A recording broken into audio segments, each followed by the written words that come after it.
Sunday lunch at my dad's house had been the one thing that didn't change after my mom passed. First Sunday of every month. Same table. Same oversized bowl of pasta from the Italian place down the street. Same polite questions about work. Same quiet competition no one admitted was happening.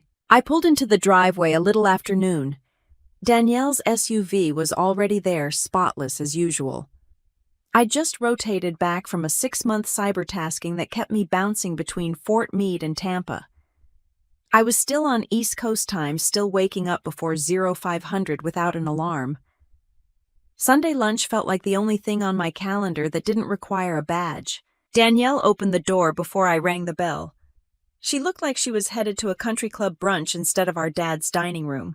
"Brooke, you made it." Her tone had that subtle surprise, like she wasn't sure I would. Her kids were in the living room.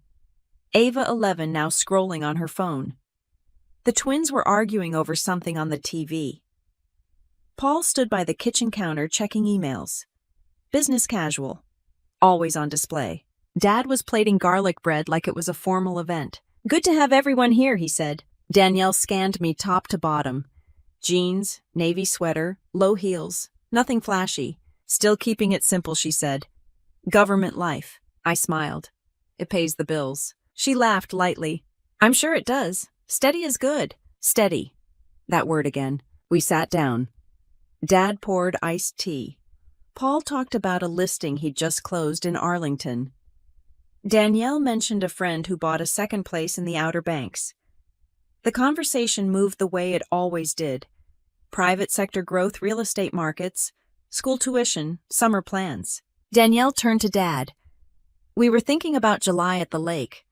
The kids love it there. Maybe 2 weeks this time." Dad nodded automatically. "If it's open, sure." "It will be," she said. "It's family." She looked at me briefly. "Do you ever get time off like that? Or does the Army just schedule your life?" "I get leave," I said. "Just have to request it. Must be hard not having flexibility." It wasn't a question. Ava glanced up from her phone. "Mom, are we still going to the beach house in August?" "That's the plan," Danielle said.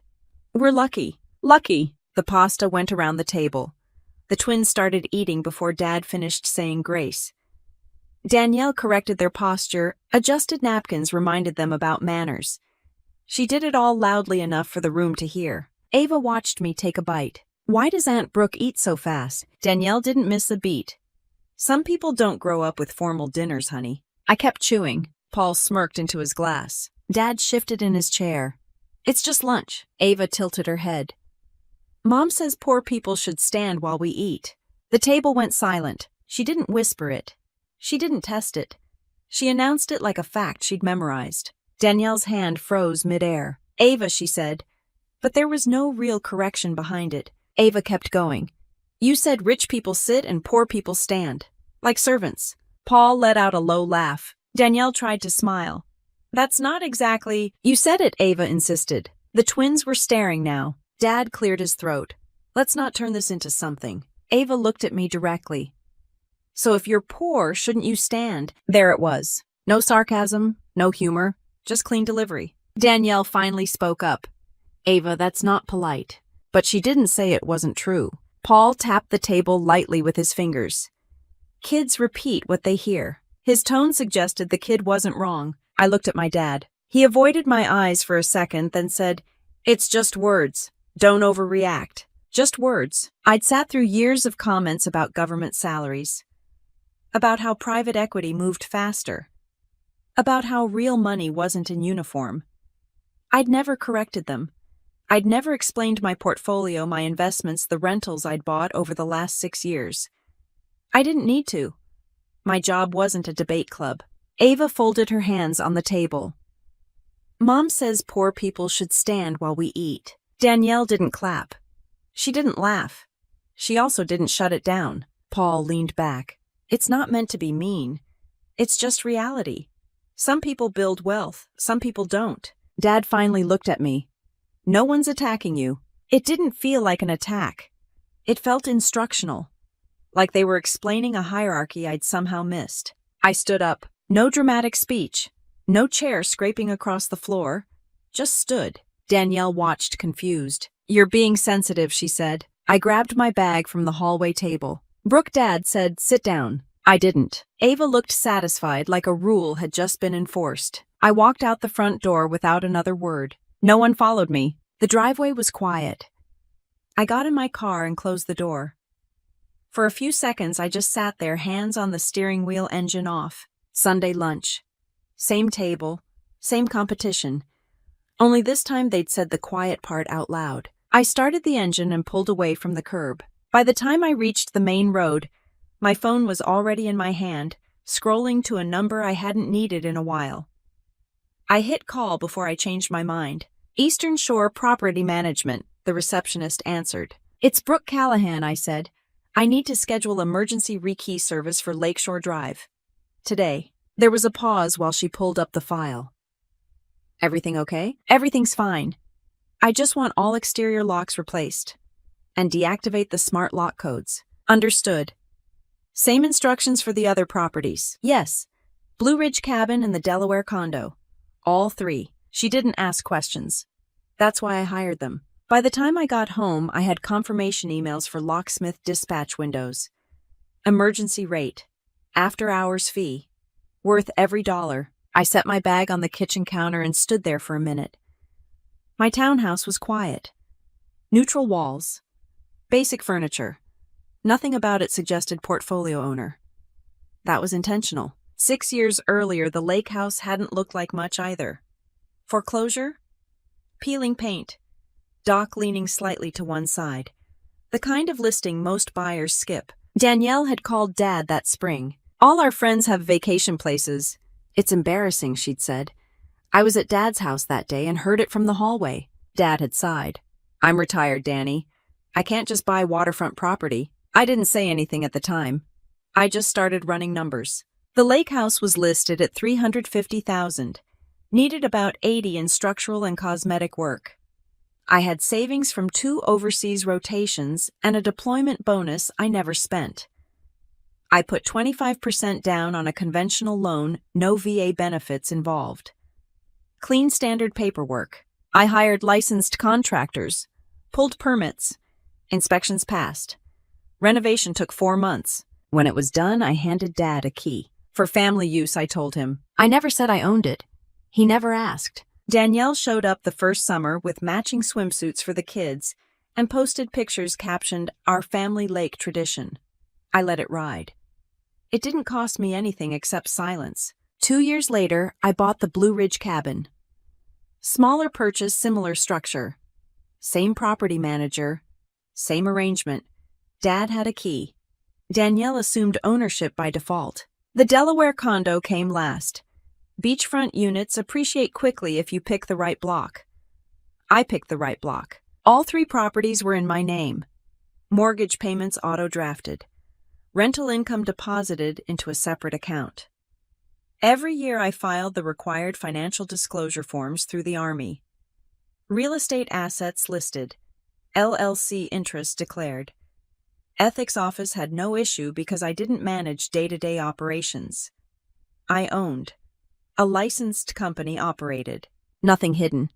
Just not advertised. My phone buzzed.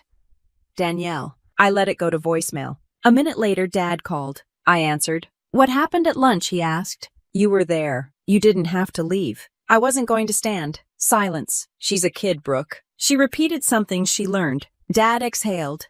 "Danny talks about money. That doesn't mean she believes you're beneath her." She let it stand. He didn't respond to that. "Look," he said finally. "We all say things we don't mean. Some things you don't say unless you mean them." I ended the call before it turned into something circular. Another notification came through dispatch confirmed for the lake house between 6 and 8 p.m. Blue Ridge scheduled for first thing in the morning. Delaware by noon. I opened my laptop and pulled up the deed files. Clean PDFs. Recorded copies with county stamps. Purchase date 2018-20, 2020-22. I drafted a short email. Subject line property access update. Effective immediately. Access to 847 Lakeshore Drive, 2341 Mountain View Road, and 619 Coastal Highway is restricted to the legal owner. All locks have been changed. Any prior keys or access codes are no longer valid. If you need to retrieve personal belongings, contact my attorney to schedule a supervised time. I attached the deeds. I didn't add commentary. No lecture. No emotion. Before sending it, I picked up the phone again. This time I called my commander. Sir, I need to self-report a potential family dispute involving privately owned property. He didn't sound surprised. Anything that could affect clearance? No, sir. All assets are fully disclosed. There may be some emotional fallout. A brief pause. Documentation in order. Yes, sir. Then you're fine. Keep it clean and don't engage publicly. Yes, sir. Call ended. I hit send. For a few hours, nothing happened. I cooked dinner, answered 2 work emails, folded laundry. At 7:12 p.m., my phone started vibrating nonstop. Danielle. Paul. Dad. I let it ring. Finally, a text from Danielle. What did you do? Another one. The lake house isn't opening. I typed back once. Check your email. 3 dots appeared almost immediately, then disappeared, then appeared again. This isn't funny. It wasn't meant to be. Dad called again. I answered. Brooke, why are there deeds attached to an email Danny just sent me? Because those properties are mine. Since when? Since I bought them. He went quiet long enough that I checked the screen to make sure the call hadn't dropped. You never said. You never asked. I thought, I know. He cleared his throat. Danny has plans for July. Then she can make new ones. That's not how family works. It is when someone tells you to stand while they eat. He started to respond, but I ended the call gently, not abruptly. There was nothing left to clarify. Another message came through from Paul. You're overreacting. I didn't answer. 10 minutes later, a photo arrived in the group text. Danielle standing in front of the lake house door. Key in hand. Expression tight. Under it, she wrote, "This is humiliating." I looked at the time.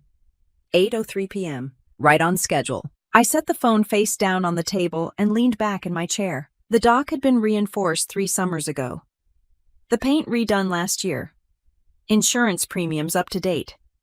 Mortgage balance lower than market value by a comfortable margin. Humiliating wasn't the word I would have chosen. Ownership was. The phone kept lighting up on my kitchen table, but I let it buzz itself tired. At 8:17 p.m., the property manager sent a confirmation photo from the lake house, new deadbolt, installed keypad. Replaced door secured. The timestamp was clear. Work order complete. Blue Ridge would be first thing in the morning. Delaware by noon. Danielle called again. I answered this time. What is wrong with you? She demanded. Nothing. You locked us out. I secured my property. She let out a short laugh that wasn't amused. Your property, Brooke, stop. I'm not joking. Paul's voice came faintly in the background. Put it on speaker. Danielle did. This is ridiculous, Paul said. Those houses are Dad's. You can't just hijack them. They're not Dad's. Silence. Check the deeds I sent, I said. County records are public. You attached paperwork to scare us. Danielle shot back. That doesn't mean you own them. It does. Another pause. I could hear them whispering, scrolling, probably zooming in on my name printed clearly under grantee. This says 2018, Paul said slowly. That's when I bought it. With what? Danielle asked. Army pay. With savings investment returns and a conventional loan. She sounded genuinely confused. You don't make that kind of money. I make enough. Paul tried a different angle. If you own them, why let us use them like that? Because Dad asked for a place the family could gather. And now Danielle pressed. Now access is restricted. You're punishing the kids. I'm setting a boundary. She scoffed. Over something Ava said. Over something you believe. She didn't deny it. Dad texted separately. Call me. I waited a few minutes before dialing him back. Brooke, he began carefully. This is escalating. It doesn't have to. You blindsided us. You assumed. That lake house has been part of this family for years. It's been part of my balance sheet. He didn't appreciate that. You should have told me, he said. I didn't need to. You let Danny think. I let her assume. He sighed. She's embarrassed. That's not my responsibility. You've made your point. This isn't about a point. What is it about then? Respect. He fell quiet. You could have corrected Ava at the table, I continued. You didn't. It was awkward. It was clear. He changed direction.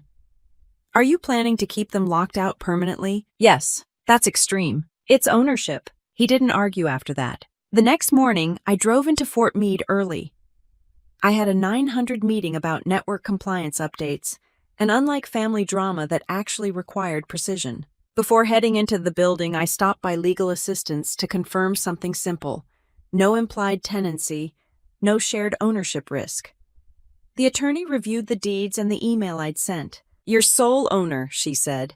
"No written agreements granting them rights. No rental payments from them. Never. Then you're fine. If they show up and refuse to leave after being told access is revoked, it's trespass." Understood. I thanked her and went to my meeting. While my team discussed patch cycles and audit logs, my phone vibrated quietly in my bag. I didn't check it until lunch. Danielle had sent 12 messages. "This is cruel. The twins are crying. We already told people about July. You're humiliating us," I responded once. Humiliation wasn't my choice. A minute later, she called again. "You can't just erase family tradition," she said. "I didn't erase anything. You locked us out of what Dad built." "Dad didn't build it. You're splitting hairs." "No, I'm reading documents." Paul took over. "Let's be adults. If you want credit, fine. Put your name on it publicly. But don't weaponize it." "It's not a weapon. Feels like one. It's a lock." He didn't laugh. "You've always been sensitive about money," Danielle said. "This is about your pride." "No," I replied calmly.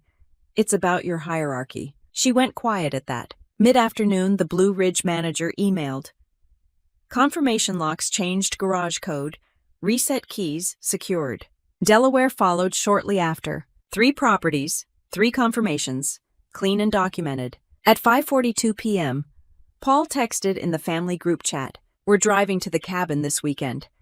"The kids need normalcy," I replied. "You don't have access." Danielle responded almost instantly. "We'll see about that." I didn't answer. Instead, I opened my laptop and forwarded the trespass notice draft from my attorney to Danielle and Paul. "Effective immediately, you are not authorized to enter or occupy the properties located at 847 Lakeshore Drive, 2341 Mountain View Road, or 619 Coastal Highway.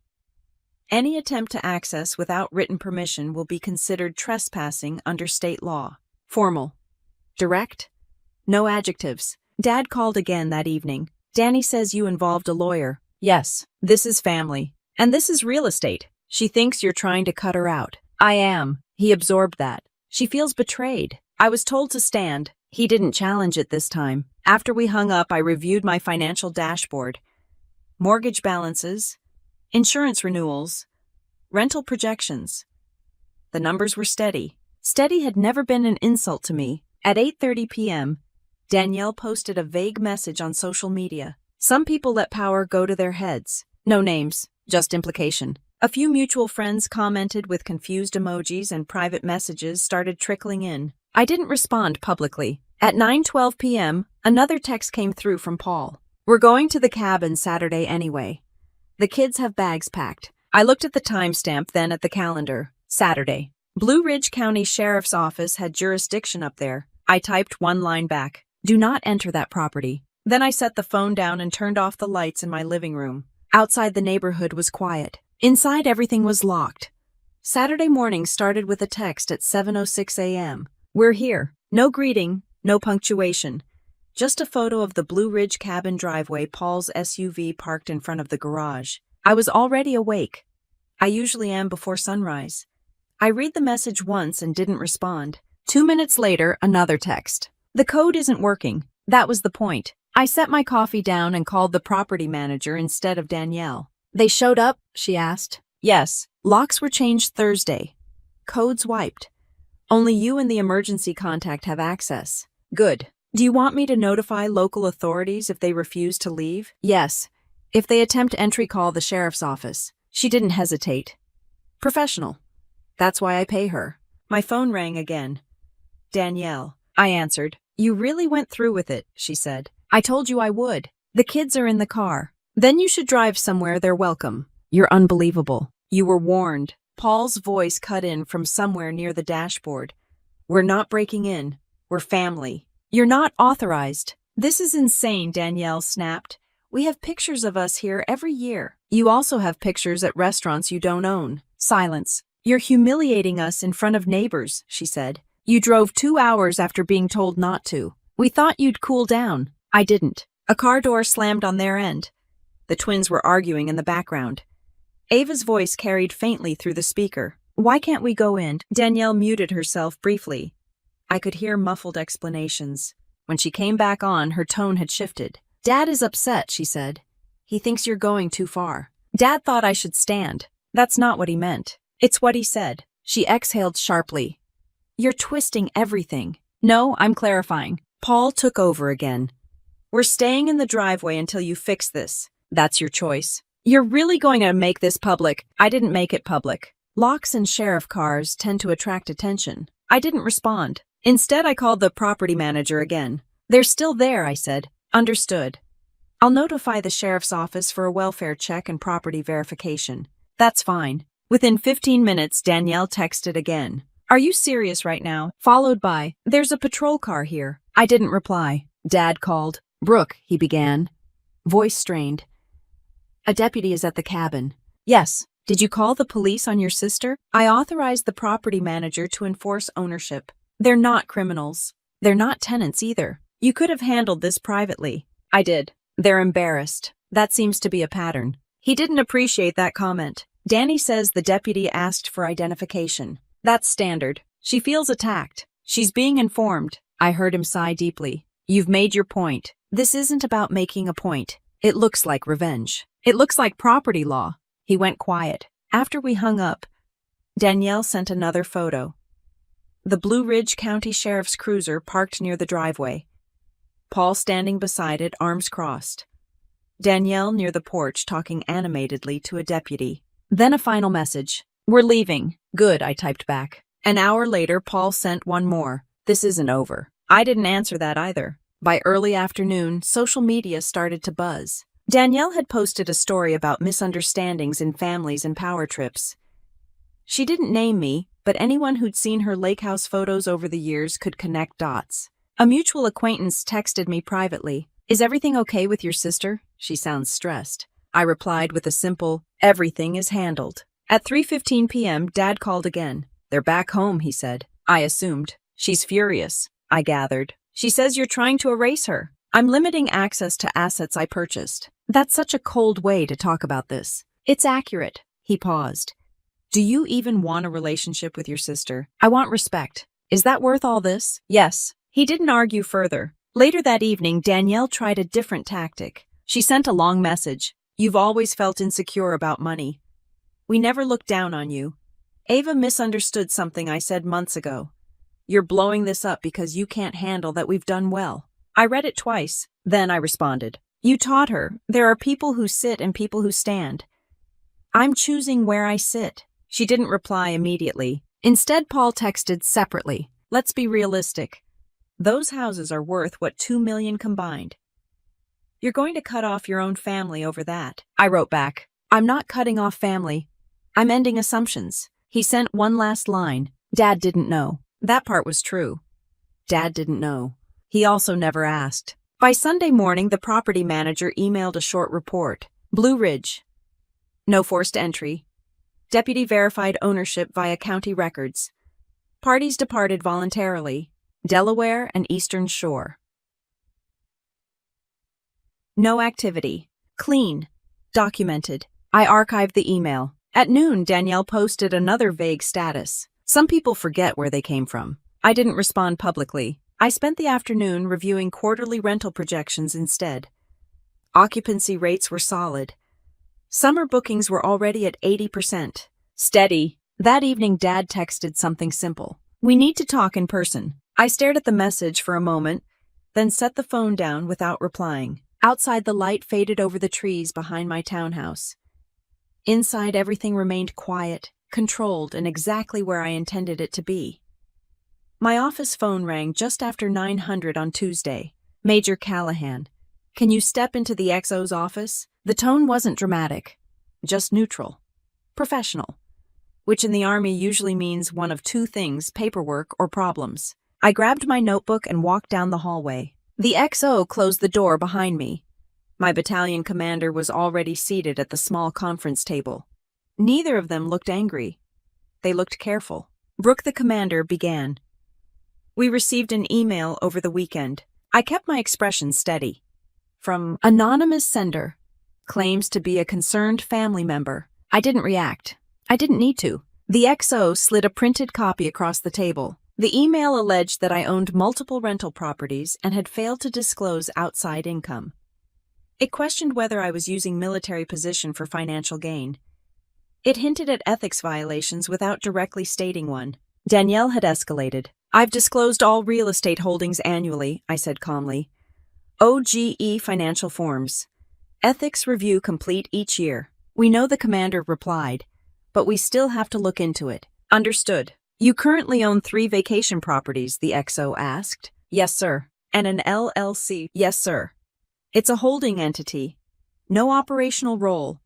A licensed property management company handles day-to-day. Any government contracts involved? No, sir. Any tenants affiliated with DOD? No, sir. The commander leaned back slightly. This doesn't look like a violation.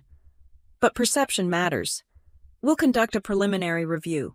Provide documentation by close of business. I have it ready. That made them both pause. You expected this, the XO asked. I anticipated escalation. Neither smiled, but I caught a flicker of understanding. Get us the documents, the commander said. And stay off social media. Yes, sir. I walked back to my office and closed the door. My pulse was steady. Not calm because I wasn't worried. Calm because I'd prepared. I opened the folder labeled Disclosure. Inside were PDFs of every annual filing since I made major. Property addresses listed. Estimated values. Mortgage balances. Rental income ranges.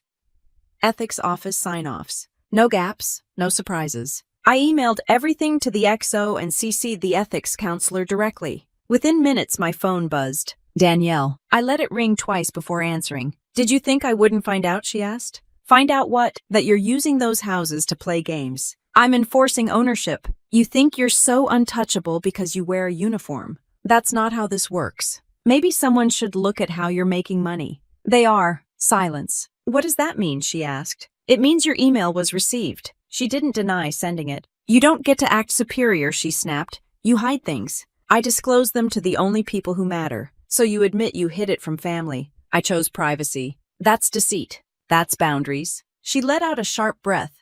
We were just trying to show you how the real world works. I've lived in the real world my entire adult life. You sit behind computers. I defend networks that protect yours. She went quiet for a beat. You think this is about respect, she said. It's about ego. No, I replied evenly. It's about you teaching your daughter there are people who deserve chairs and people who don't. That was a metaphor. It didn't sound like one. She lowered her voice.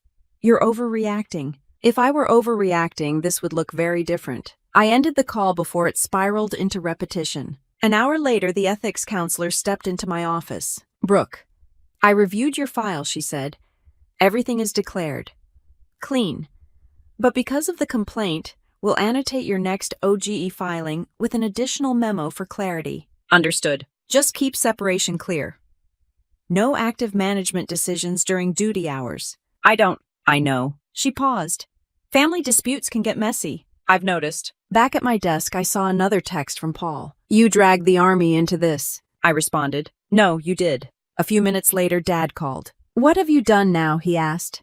Exhaustion heavy in his voice. I submitted documentation. Danny says your unit is investigating you. They're verifying. She thought you were hiding income. I wasn't. She's worried. She escalated. She feels threatened. By paperwork. By control. I leaned back in my chair.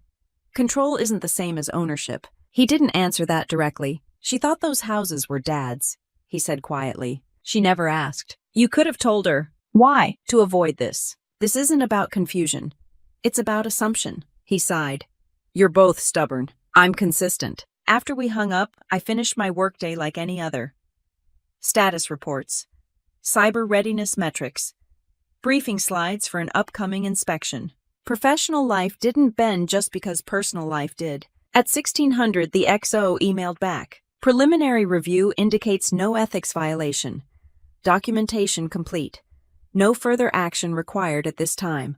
Clean. I forwarded the email to Danielle without commentary. 3 minutes later, my phone rang. You're enjoying this, she accused. No. You sent me that email on purpose. Yes. To embarrass me. To inform you. You think you're better than us. I think I'm accountable. She didn't like that word. You always had something to prove, she said. I don't need to prove ownership. It's recorded. She exhaled sharply. You've changed. No, I said. I've clarified. There was a long pause. You could unlock them, she said finally. We could move past this. I'm past it. You're going to regret this. I've reviewed the risks. She hung up. I looked around my office. Certificates on the wall. Promotion board results pending but likely. Clearance intact. Record clean. Whatever she'd hoped to shake loose hadn't moved. My phone buzzed one more time before I left for the day. A text from Paul. This isn't just about houses anymore. I slipped the phone into my pocket and walked out into the parking lot without answering. I read the subject line twice before opening it. Security office, clarification required. It wasn't dramatic. It wasn't accusatory. It was procedural, which in my world carries more weight than emotion ever could. The email requested a brief meeting regarding an external allegation tied to financial interests. Standard language. Standard tone. I closed my office door and forwarded the message to the ethics counselor with a short note. All documents previously provided. Please confirm receipt. Then I headed to the security office. The civilian security manager greeted me with a nod. No tension. Just routine. Major Callahan, thanks for coming in. Of course. She gestured to a chair. A second staff member was present, typing quietly. We received a third-party allegation suggesting undisclosed income from rental properties. You've already provided financial disclosure forms through your chain of command. This is just a clearance side verification. Understood. She flipped through a printed copy of my OGE filings. 3 properties listed. Eastern Shore, Blue Ridge, Delaware. Yes. Conventional financing. Yes. Property management outsourced. Yes. Contracted through licensed firms. No day-to-day involvement. Any foreign nationals as tenants? No. Any tenants affiliated with foreign governments? No. Any cash transactions? Never. She nodded and made a note. Rental income declared on tax returns? Yes. Mortgage payments current? Yes. She glanced at her colleague. Everything aligns with prior filings. The other staffer looked up. We just needed to confirm no omission. Anonymous complaints require documentation. I kept my tone neutral. I understand. She closed the folder. From a clearance standpoint, this does not indicate financial irresponsibility or concealment. Your record remains in good standing. Clean, again. Appreciate the clarity, I said. Off the record, she added, lowering her voice slightly. Family disputes tend to trigger these. It's not uncommon. I assumed as much. She gave a faint smile. Just make sure nothing escalates into legal judgments or civil suits. Those can complicate reporting. It won't. I left the office and stepped back into the hallway. The fluorescent lighting looked exactly the same as it had an hour earlier. No dramatic shift. No crisis narrowly avoided. Just confirmation. Outside, my phone vibrated. Danielle. I didn't answer. She texted instead. Did they call you in? I typed back. Yes. Another message came immediately. And closed. No issue. There was a longer pause before she replied. You're unbelievable. I slipped the phone back into my pocket and headed to the afternoon briefing. My team presented readiness updates while I tracked notes on compliance metrics. My mind stayed where it belonged. The Army does not reward distraction. When the meeting ended, the commander caught up with me in the hallway. Security cleared it, he said quietly. Yes, sir. Keep documentation tight. Promotion board results are coming down soon.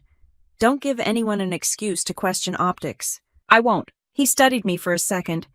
You handling everything okay? Yes, sir. He nodded once and moved on. In the parking lot later that evening, Dad called again. They contacted you, he asked. Yes. Danny didn't think it would go that far. She forwarded it to my brigade email. She was trying to protect Dad's interests. Dad doesn't own the properties. She thought he did. She never confirmed that. She feels blindsided. She assumed. He hesitated. She didn't expect it to threaten your career. It didn't. That's not the point. It is from my perspective. He exhaled. She's embarrassed. She escalated. She thought you were hiding something. I wasn't. He shifted tone. Brooke, I don't want this turning into lawsuits. It won't. You promise? Yes. I ended the call and started the engine. Halfway home, another text from Paul came through. You got lucky. I responded once. Documentation isn't luck. He didn't reply. That evening, I logged into my financial dashboard and downloaded updated statements. I saved them into the disclosure folder. Not because anyone asked, because I prefer clean records. Danielle sent another message an hour later. You've made your point. Can we reset this? I read it twice. Reset implied returning to the previous arrangement. Keys in Dad's drawer. Summer plans assumed.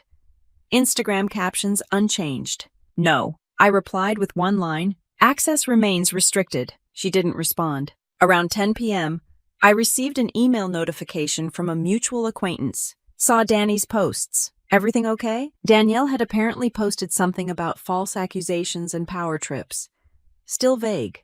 Still indirect. I didn't comment.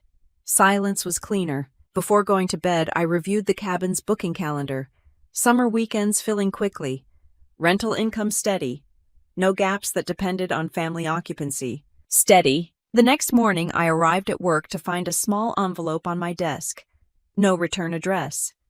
Inside was a printed screenshot of Danielle's social media post with a handwritten note across the bottom. Family shouldn't treat family like this. No signature. I folded the paper once and dropped it into my shred bin. Midday, the security office sent a final confirmation email. Review complete. No adverse findings. Clearance remains active with no conditions. Clear. Documented. Closed. I forwarded it to my personal archive folder and closed my laptop. My phone buzzed again as I stood up from my desk. A short message from Danielle. We went by the cabin again today. I read it but didn't respond immediately. A second text followed. The neighbor took pictures. I slipped my phone into my pocket and walked out of the building without replying. I pulled into my driveway just as my phone buzzed again. There was a photo attached. Blue Ridge Cabin. Paul's SUV, parked at an angle across the gravel. Danielle standing near the porch, arms crossed. The same porch they'd been told not to approach. Under the photo, a message. We're not leaving this time. I stood there for a moment with the car engine still running. Then I called the property manager. They're back, she asked. Yes. Attempting entry. According to them, they're staying. She didn't hesitate. I'll notify the sheriff's office. They've already been advised of ownership. Thank you. I ended the call and finally responded to Danielle. You were told not to enter the property. A reply came within seconds. We're not entering. We're sitting in the driveway. That driveway was still private property. 10 minutes later, my phone rang. Unknown Blue Ridge County number. I answered. Major Callahan, a calm male voice asked. Yes, this is Deputy Harris with the Blue Ridge County Sheriff's Office. We're at your cabin on Mountain View Road. Yes, Deputy. We have 2 adults and 3 minors on site. They state their family. They claim there's a misunderstanding. There isn't. Are you the sole owner of the property? Yes. Deed recorded under my name. You should have a copy from Thursday. We do. Access was revoked. They were notified in writing. Yes, ma'am. We have that documentation. Then they're trespassing. There was a brief pause on his end. They're currently in the driveway. Not attempting forced entry. The driveway is part of the property. Yes, ma'am. We've advised them of that. Thank you. We'll request they leave voluntarily. I appreciate it. He hesitated slightly. Would you like to press charges if they refuse? No. Understood. The call ended. Within 2 minutes, Danielle texted. Did you just send a deputy here again? I didn't respond. Another message followed. The kids are scared. Then one more. The neighbor is filming. I set the phone down and went inside. 5 minutes later, another call from the same Blue Ridge number. They're departing, Deputy Harris said. No further action needed.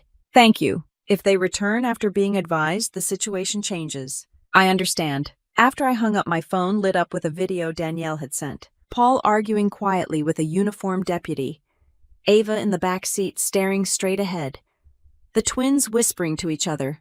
Danielle's caption under the video, "You're doing this to children." I typed one sentence. You drove them there. She didn't answer. Instead, Dad called. What are you thinking? He demanded. I'm thinking about liability. They weren't breaking in. They were on private property after written notice. They're family. That doesn't override ownership. You've made your point. This isn't about a point. He sounded tired now. The neighbors are watching. That's not my concern. It should be. Why? Because this is humiliating. I leaned against the kitchen counter. Dad, I was told to stand. That was a child repeating something. And you agreed. Silence. I didn't mean it like that, he said quietly. But you didn't correct it. He didn't respond. Danny thinks you're trying to erase her from the family, he added. I'm restricting access to assets I purchased. You're speaking like a lawyer. I'm speaking accurately. He exhaled. What do you want? Respect. He didn't argue that time. After we hung up, I opened my laptop and pulled up the county property records again. Clean entries. My name. My signature. My responsibility. No co-owners. No trusts. No shared titles. My phone buzzed again. Paul. You could have handled this privately, I responded. You were told not to return. He sent back. You don't need deputies to prove ownership. No, I didn't. But they needed clarity. An hour later, a mutual acquaintance texted me. Saw Danny at the cabin. Everything okay? I replied. Yes, that was all. Around 7 p.m., Danielle posted a longer message online about toxic control disguised as success. She didn't mention names. She didn't need to. People in her circle knew which cabin she meant. Comments started appearing underneath, some supportive, some confused. One asked directly, wait, who actually owns it? She didn't answer that one. At 8:30 p.m., Dad texted again. This has gone too far. I read it and set the phone down without replying. The next morning, I received an email from the property manager. Incident report. Blue Ridge Cabin. Summary. Family members returned to property after written notice. Deputy Harris responded. Parties departed voluntarily. No damage observed. Attached were time-stamped photos. Clean driveway. Intact porch. No forced entry. Documented. Filed. Later that afternoon, my commander stopped by my office. Heard there was another law enforcement interaction, he said casually. Yes, sir. No charges. No, sir. Good. He studied me briefly. Keep it clean. Promotion board results should drop soon. Yes, sir. He nodded and walked away. As I packed up to leave for the day, my phone buzzed one more time. A short message from Danielle. You've embarrassed us enough. I looked at the screen for a few seconds before locking it. Outside the sky was clear. No drama. No noise. Just another evening settling in exactly on schedule. I called my realtor before I poured my morning coffee. Thinking about listing Lakeshore Drive, I said. There was a pause on the other end. The waterfront place, that one's performing well. I know. You sure? Yes. Market's strong right now, she said. Inventory's low. You'd likely get multiple offers. That's the idea. We scheduled a walkthrough for Thursday. By noon, I had the latest comps pulled. Waterfront properties in that zip code had climbed nearly 12% year over year. If I sold now, I'd clear a comfortable margin after mortgage payoff and closing costs. Financially, it made sense. Emotionally, it made even more sense. The lake house had become a stage, not a retreat. That afternoon, I emailed the property manager. Prepare Lakeshore for listing. Pause all future family access permanently. She replied within minutes. Understood. Staging vendor available Friday. I didn't announce the decision to anyone in my family. There was no meeting required for something recorded in my name. Thursday's walkthrough was quick. The dock still solid. The kitchen upgrades holding value. No deferred maintenance. Clean lines. Clean books. My realtor stood on the back deck looking out over the water. You've taken good care of it, she said. I pay people to. She laughed. You'll do well on this one. I expect so. We signed the listing agreement that afternoon. MLS would go live Monday morning. Friday evening, Dad called. Danny heard from someone that you're meeting with a realtor, he said carefully. I am. You're not actually selling. Yes. He was silent for a moment. That house has memories. It has equity. She thought July was still happening. She shouldn't have. You're ending the tradition. I'm ending the assumption. He sounded tired. You're cutting the family in half over a comment. I'm selling an asset at peak market value. That's not the same. It is for me? He didn't push further. On Monday at 8:02 a.m., the listing went live. Professional photos. Drone shots of the shoreline. Clean description. No mention of family. Just square footage, acreage, dock depth, and proximity to town. By 2 p.m., there were 3 showing requests. By 6 p.m., 5. Danielle texted at 6:14. You listed it. Yes. You didn't even tell Dad first. He knows. This is cruel. It's business. That was all I sent. An hour later, Paul called. You're blowing up everything he said. I'm reallocating capital. Don't talk like that. Why? Because this is personal. It became personal when you brought deputies into it. You did that. You went back. Silence. You don't have to sell, he tried again. Just unlock it. No. You're acting like we stole something. You tried to use something you don't own. That's different. Not legally. He let out a breath. You're going to regret burning bridges. I'm selling a property. And what does that make us? Guess whose reservation expired? He didn't laugh. By Wednesday, an offer came in above asking. Cash. 21-day close. Clean contingencies. I reviewed it that evening at my kitchen table. Numbers aligned. Net proceeds, solid. I signed. Thursday morning, Dad showed up at my townhouse unannounced. I opened the door. You're really doing this, he said. Yes. He stepped inside slowly. Looked around the small living room. I thought the lake house would always be ours. It was never ours. You let us believe it. I let you use it. That's not the same. No. He sat down heavily on the couch. Danny feels erased. She feels exposed. He rubbed his forehead. She told her friends it was inherited. It wasn't. You could have corrected her years ago. I didn't think it mattered. And now it does. He looked at me for a long moment. Do you hate your sister? No. Then why does this feel like punishment? Because she's used to access. He stood up. You're not unlocking it. No. And you're not keeping it. No. He shook his head slowly.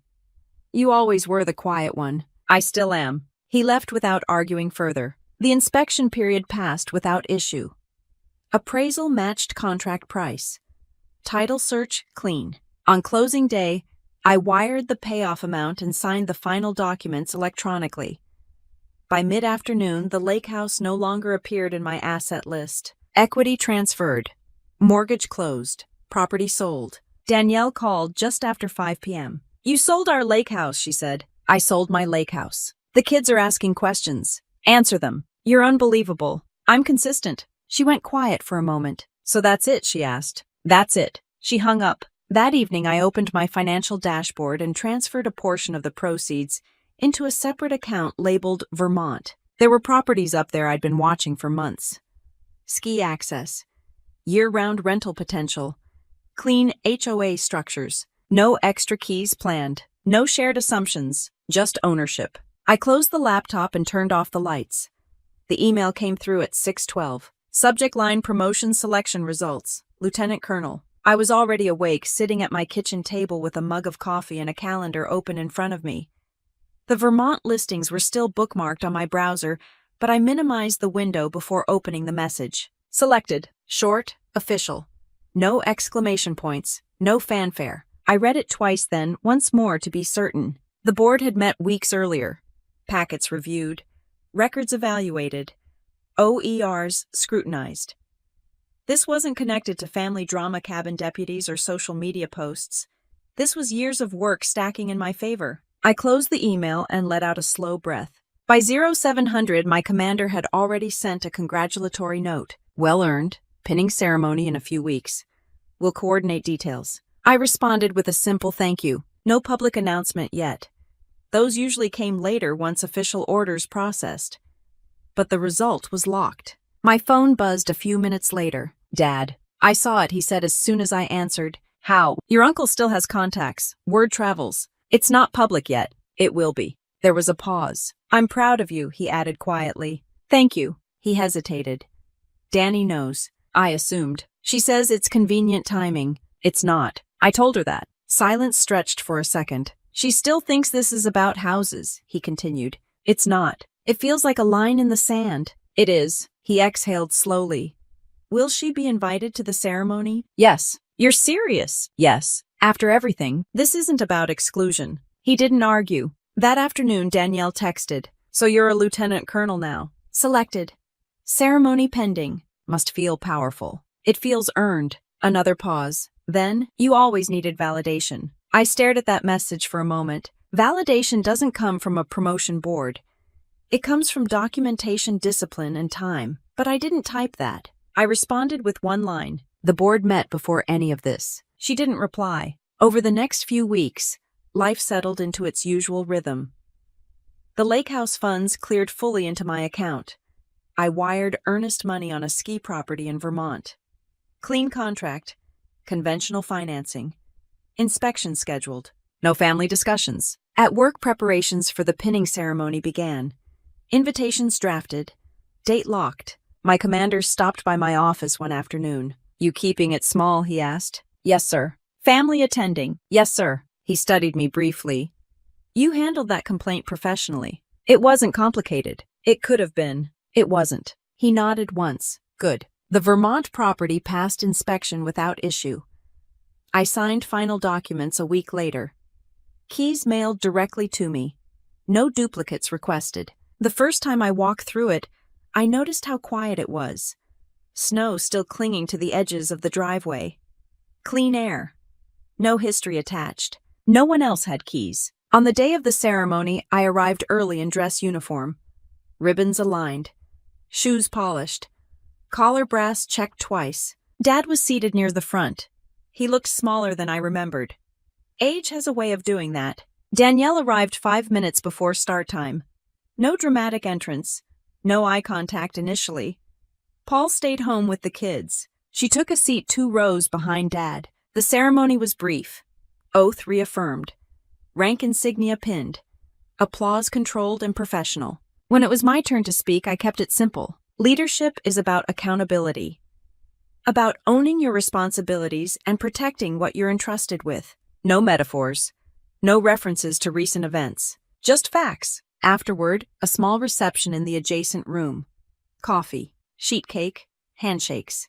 Danielle approached slowly. Congratulations, she said. Thank you. She glanced at the silver oak leaves on my chest.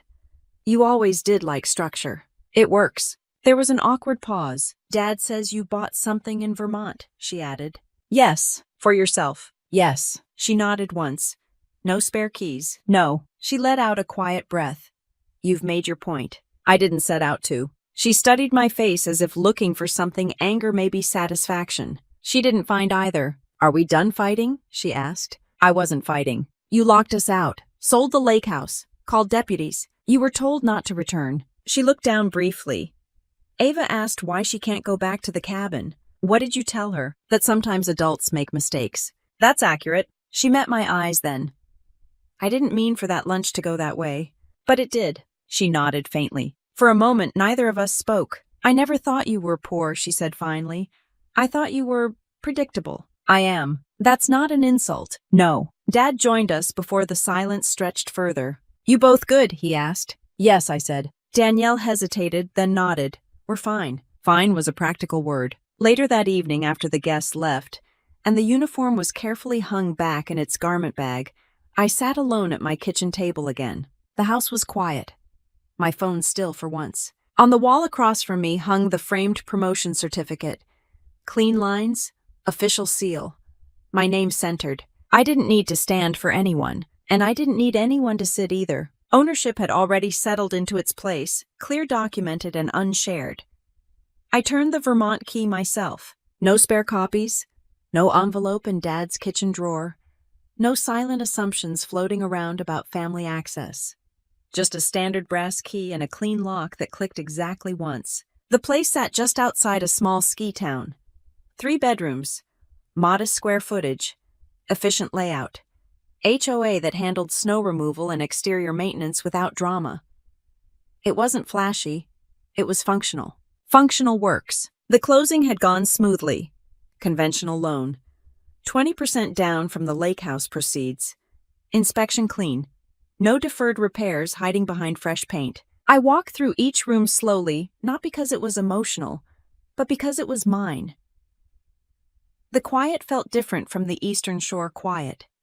Less water, more wind. Less nostalgia, more clarity. My phone buzzed in my pocket. Danielle. I let it ring once before answering. Dad said you closed, she said. I did. So that's the new place. Yes. For you. Yes. She paused. You didn't send pictures. I wasn't asked. Another pause. Ava wanted to know if there's a dock, she said. There's snow. That wasn't her question. There's no dock. Danielle exhaled softly. She's been asking about the cabin. What did you tell her? That we don't have access. That's accurate. There was a faint shift in her tone. Not defensive, not sharp. She said she didn't mean what she said at lunch, Danielle added.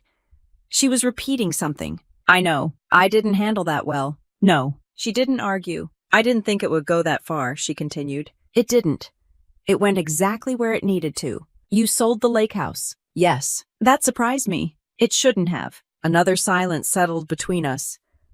This one wasn't tense, just unfamiliar. You're different, she said finally. I'm consistent. That's what Dad said. I walked to the back window and looked out over the tree line. You're not unlocking the cabin, she said. No. And this place? No. She gave a short laugh. Not mocking, just acknowledging reality.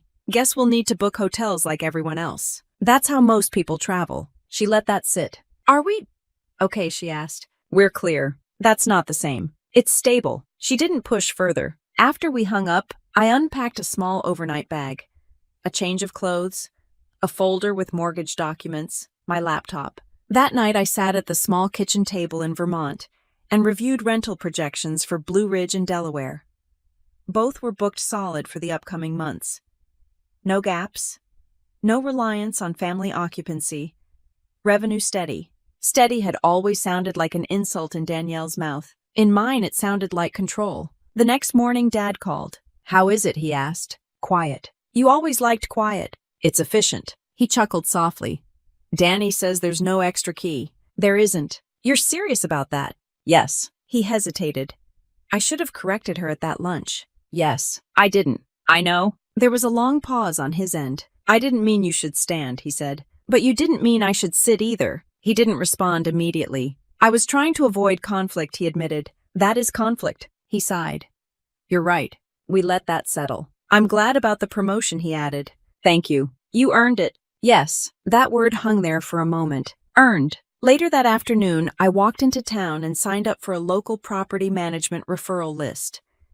If I ever decided to rent the Vermont place seasonally, it would be structured, documented, controlled. No informal access, no assumptions. Back at the house, I opened my laptop and drafted a short email to Danielle and Dad. Cabin in Delaware remain private assets.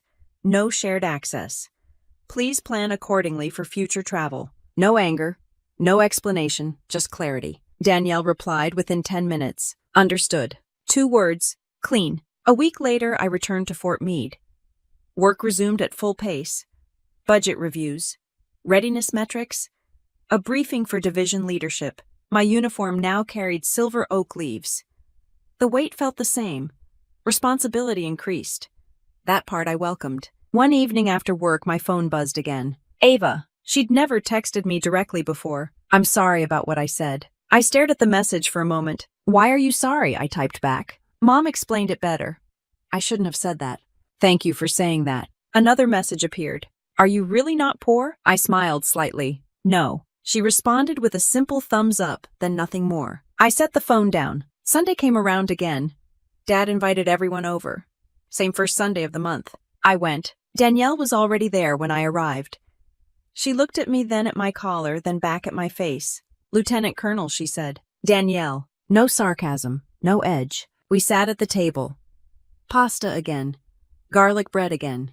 Ava glanced at me once, then focused on her plate. No one mentioned standing. No one mentioned cabins. Dad poured iced tea and cleared his throat before anyone else could speak. Good to have everyone here, he said. We ate. No hierarchy discussion. No property updates. No social media references. Just food plates, chairs. I didn't need to make a point. The locks were already changed. Looking back, none of this started with real estate. It started with a sentence at a dining table. A belief about who gets to sit and who doesn't. Houses can be sold. Locks can be changed. Titles can be printed. But respect is either there or it isn't. I didn't win anything dramatic. I didn't destroy anyone. I enforced ownership. I clarified boundaries. I kept my record clean, my work steady, and my name where it belongs on the deeds I paid for and the rank I earned. Family isn't about who has access. It's about who shows respect. And sometimes the quietest decision is the strongest one. If you enjoy family revenge stories grounded in real consequences, real military life, and the kind of power that doesn't need to shout, make sure you subscribe to the channel. There's more coming, stories about boundaries, accountability, and what happens when people finally stop standing for less than they deserve.